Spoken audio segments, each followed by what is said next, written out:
La façade de l'hôpital Jabal Amel, complètement détruite. Ce bureau, pulvérisé. Même chose pour cette chambre, où les débris jonchent les lits. Lundi, les frappes israéliennes sur la ville de Tyr ont causé ici des dégâts considérables.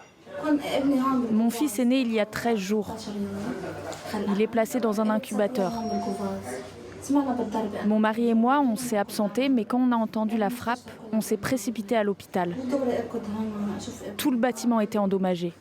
J'ai couru le plus vite possible pour voir mon fils. Et Dieu merci, je l'ai trouvé sain et sauf. Tous n'ont pas eu la même chance. 4 personnes ont été tuées, plus d'une centaine blessées, dont près de 40 membres du personnel hospitalier, selon un dernier bilan. Voici la preuve de la barbarie d'Israël. Le ciblage des populations est flagrant. Je ne crois pas qu'un hôpital possède des missiles. Nous sauvons des vies ici. Nous ne détruisons pas les gens, les maisons, le monde. Nous ne tuons personne. L'hôpital continue de fonctionner tant bien que mal dans les parties qui ont échappé au bombardement. Ce bébé est né aujourd'hui.